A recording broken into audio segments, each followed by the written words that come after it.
Hey guys, welcome back to the channel. Now I just passed the ISC2 Certified in Cybersecurity certification, and this is a wonderful certification for beginners. You know, it kind of reminds me of the Google Cybersecurity Professional certification, where it's not too much stress to where you're being proctored and you feel like it's so stressful.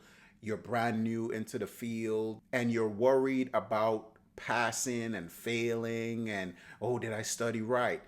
This is really just breaking the ice and kind of getting you comfortable with the concepts. And this exam costs nothing. Okay, with the Google Cybersecurity Professional exam, I think it was just $50 to like sign up for like the monthly membership or something like that, and then you go through the course, and depending on how fast you get through the course, you're able to get your certification without having to constantly pay, right? With this, you don't have to pay anything. I didn't pay anything. I just went through the course and I got the certification, right?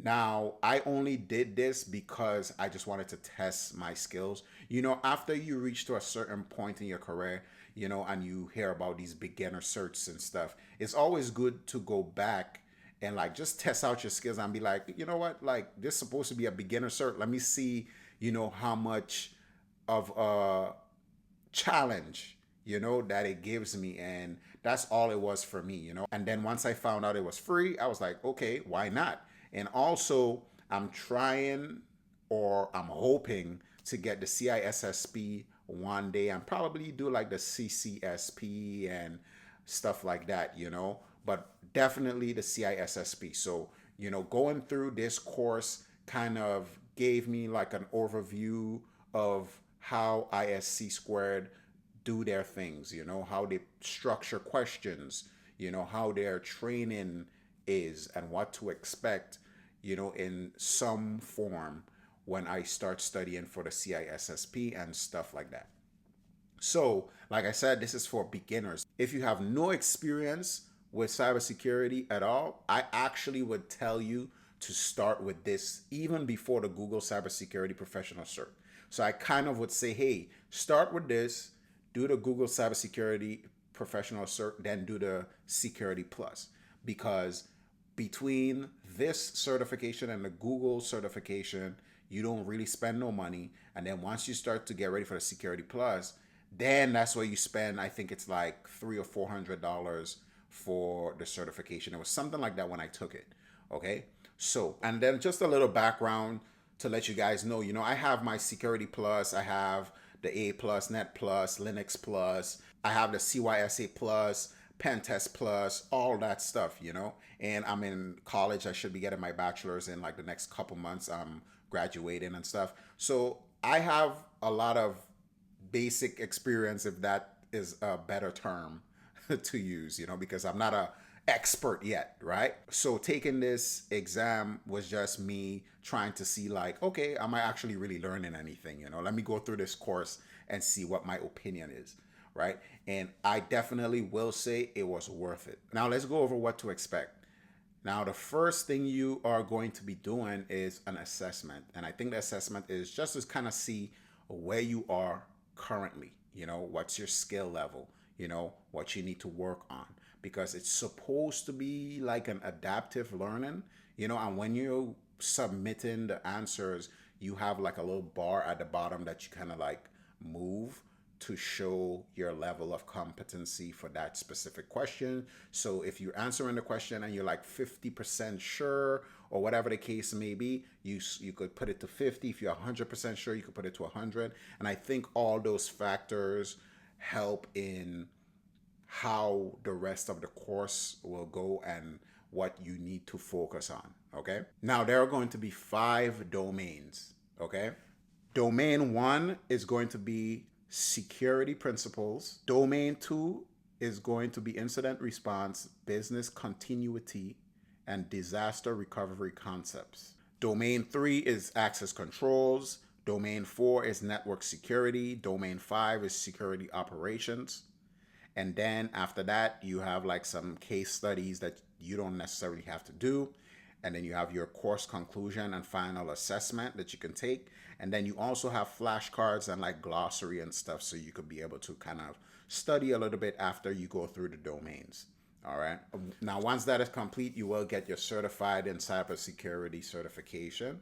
And that's it. You know, pretty simple, pretty straightforward. Now, if you're looking for a certification where you don't have to pay any money and you know you can get some good experience, you're looking for some credentials to have on your resume and on your portfolio and stuff like that, and you need some place to start, I definitely would recommend this. You know, now when it comes to the learning material that's provided with the course, I really didn't like it. It partly made me feel like they was trying to teach a 4-year old, you know, or a 10-year old or something. I didn't really like the way how they put it together. And, you know, I feel like partly why I even was able to get my certification was because I have some kind of experience and I have other certifications. So I was able to apply my knowledge to it in some form. But I really don't feel like they was covering it the way that I would have expected it. Not saying that you can't watch the learning material and pass just using the learning material. You know, if you're like a really good test taker and you just know every little thing to look for when you're taking tests and people asking questions, and you know this is just your thing, test taking is your thing, you know, of course, by all means it should be pretty good. You know, and like me, I didn't really use anything. I skimmed through the training and I took the assessment.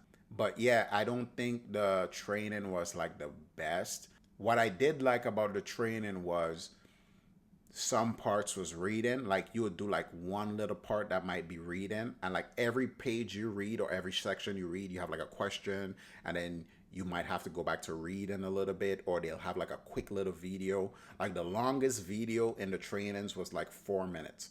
All the videos are pretty short, and after each video or passage you read, there's a question. So it kind of was like keeping you engaged to where it's not like you're just reading alone and then you're falling asleep and stuff like that. So the way how they were switching it up from like reading to question to video to reading to question, kind of like keeping you up, keeping you engaged. I like that concept, but I think the training material could have been a lot better, and someone with a little bit, I don't want to say a little bit more experience, but you know, someone that knows how to teach without making it seem like you're trying to teach 10-year olds.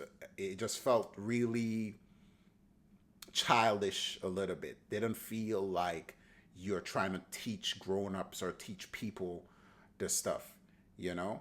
But other than that, it was really good, and I definitely would recommend it. Like I said, if you're trying to get a certification that you don't have to spend that much money on, definitely check out ISC2 Certified in Cybersecurity Beginner Certification. And thank you guys for watching. If this video was helpful, make sure to like, comment below, and subscribe, and I will see y'all in the next one.